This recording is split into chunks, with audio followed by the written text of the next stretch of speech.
Alors Elisabeth Grimaud, vous écrivez au début de ce rapport que le vieillissement de la population est une bonne nouvelle, ou plutôt devrait l'être, ce qui est plutôt en contradiction avec la pensée actuelle qui consiste à dire finalement que le vieillissement c'est de la dépendance, c'est une charge pour la société. Vous vous dites que c'est une opportunité. En quoi cette nouvelle période de la vie est une opportunité pour la société?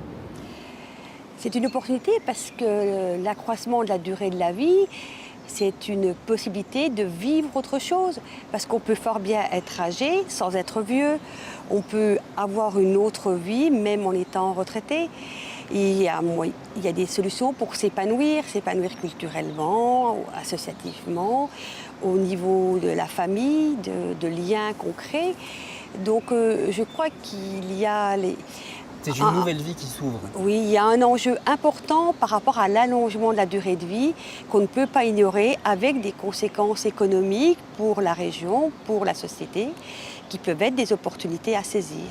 Et la vieillesse, c'est évidemment vieillir pour soi, vivre pour soi. Mais vous dites aussi que c'est une excellente manière d'exercer la solidarité entre les générations. Vous dites notamment que les seniors jouent un rôle essentiel au sein des familles. Quel est leur rôle? Les seniors, ils ont un rôle essentiel parce qu'ils ont un rôle de pivot, parce ils accompagnent leurs descendants, leurs enfants à leurs petits-enfants dans la garde, leurs enfants éventuellement dans de l'accompagnement financier ou du soutien moral. Et ils accompagnent aussi leurs ascendants qui sont leurs parents, qui eux sont quand même sur des fins de vie et qui parfois ont des besoins d'accompagnement. Donc ils ont un rôle de pivot, ils créent du lien, ils ne sont pas des facteurs de conflit intergénérationnel, mais un lieu de soutien. C'est tout le contraire. Vous parlez également de la question de l'habitat. Vous dites que le vieillissement de la population implique d'habiter autrement. Parce que c'est vrai qu'on a tendance à penser d'abord aux maisons de retraite quand on parle de vieillissement. Pour vous, c'est un cliché.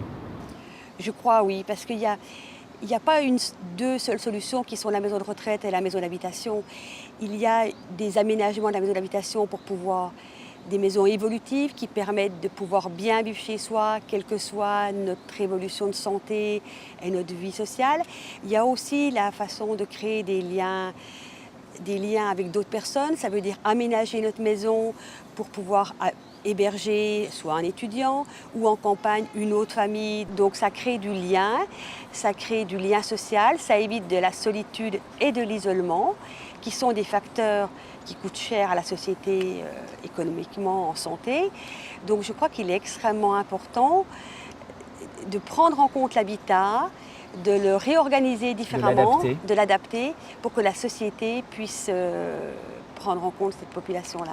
Et la conclusion de votre rapport, c'est de dire que le vieillissement de la population, c'est une opportunité pour imaginer la société de demain à une condition, c'est de changer le regard sur la vieillesse.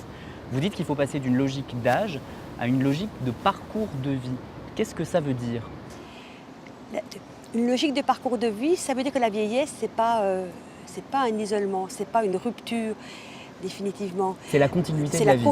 C'est une continuité. La vie, elle est faite avec différentes périodes. L'enfance, qui est une période à découvrir, l'adolescence à conquérir, la vie active à s'épanouir. Je crois que la vieillesse, c'est une période pour faire autre chose, pour s'épanouir pour soi. On est citoyen toute une vie durant, on n'est pas citoyen que le temps de sa vie active, on est acteur de la société, même en étant retraité.